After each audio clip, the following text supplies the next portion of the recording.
দুইটা ডিম আর ১ কাপ ময়দা দিয়ে তৈরি করব খুবই মজাদার বাচ্চাদের খুবই পছন্দের প্যানকেক। আসসালামু আলাইকুম বন্ধুরা, সবাইকে সিস্টার্স কিচেনে স্বাগতম। আবারও একটি নতুন ভিডিও নিয়ে আপনাদের মাঝে চলে এসেছি। আজকের রেসিপি হলো প্যানকেক, তো দেখতে থাকুন। সকালের ঝটপট নাস্তা অথবা বাচ্চাদের টিফিনের জন্য মাত্র 10 মিনিট সময় হাতে থাকলেই কিন্তু আপনারা তৈরি করে নিতে পারবেন এই প্যানকেকগুলো। শুধু বাচ্চারা না, বড়রাও কিন্তু খুব পছন্দ করে খাবে, কারণ এই প্যানকেকগুলো অনেক বেশি সফট আর অনেক বেশি টেস্টি। প্রথমেই আমি এখানে নিয়ে নিব 2টা ডিম।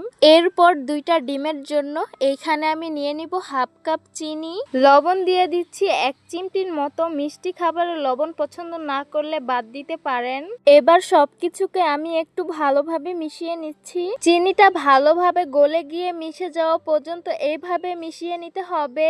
আর ডিমেও যেন কোনো লাম্পস না থাকে সেটাও খেয়াল রাখতে হবে। আমি 2টো ডিম দিয়ে তৈরি করব যাতে সফট হয়। আপনারা চাইলে একটা ডিম দিয়েও বানাতে পারবেন। ডিম আর চিনিটাকে একটু সময় নিয়ে মিশাতে হবে। চিনিটা যখন সম্পূর্ণভাবে গলে যাবে তখন কিন্তু কালারটা কিছুটা চেঞ্জ হয়ে আসবে। আমি প্রায় 2-3 মিনিটের মতো এগুলোকে মিশিয়ে নিয়েছি। আর যখন ঠিক কালারটা এরকম হয়ে আসবে তখন বুঝতে হবে যে চিনিটা ভালোভাবে মিশে গেছে আর ডিমেও কোনো লাম্পস নেই।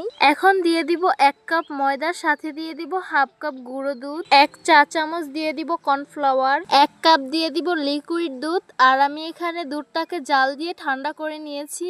এখন দিয়ে দিব ভ্যানিলা এসেন্স 1 চা চামচ। এখন এই সব কিছুকে আমি খুব ভালোভাবে একসঙ্গে মিশিয়ে নিচ্ছি। আর এই মিশিয়ে নেওয়ার কাজটা একটু সময় নিয়ে আস্তে ধীরে করতে হবে, তাতেই দেখতে পারবেন এই ব্যাটারের মধ্যে কোনো লাম্পস তৈরি হবে না, একদমই স্মুথ ভাবে তৈরি হবে প্যানকেক গুলো।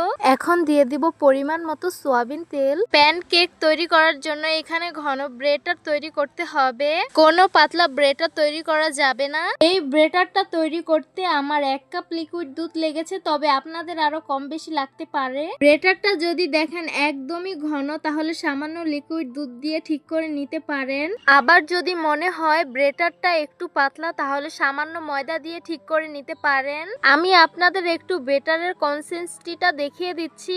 আপনারা দেখতেই পাচ্ছেন ব্যাটারটা একদমই স্মুথ ভাবে তৈরি হয়েছে, এইখানে কিন্তু কোনোভাবে লাম্পস তৈরি হয়নি। আর প্যানকেকের জন্য ঠিক এই রকম ব্যাটার তৈরি করতে হবে। চুলায় একটা প্যান বসিয়ে দিয়েছি আর চুলার হিটটাকে রেখেছি একদমই লোতে। একটা টিস্যু পেপারে সামান্য তেল দিয়ে এরপর প্যানটাকে একটু মুছে নিব।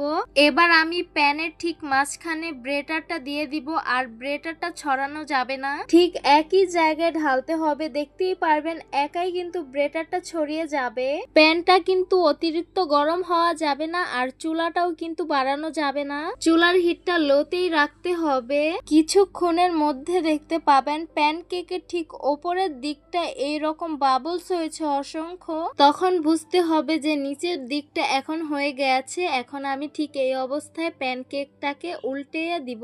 ওই সাইডটা কয়েক সেকেন্ড ভেজে নেওয়ার পর আমি প্যানকেকটাকে তুলে নিব। যদি এইরকমই পারফেক্ট প্যানকেক তৈরি করতে চান তাহলে আপনাদেরকে কিন্তু এই প্যানকেকের প্যানটা গরম করা যাবে না আর চুলার হিটটাকে কিন্তু বাড়ানো যাবে না। এই দুইটা ব্যাপার অবশ্যই খেয়াল রাখতে হবে। দেখেই তো নিলেন কতটা সহজে প্যানকেক তৈরি করা হলো। আর আমি এইভাবে সবগুলো প্যানকেক তৈরি করে নিয়েছি। সবগুলো প্যানকেকে হয়েছে অসংখ্য ছিদ্র আর কালারটা হয়েছে একদম পারফেক্ট। সকালের নাস্তা বা বাচ্চাদের টিফিনের জন্য কিন্তু প্যানকেক হচ্ছে বেস্ট একটা আইডিয়া।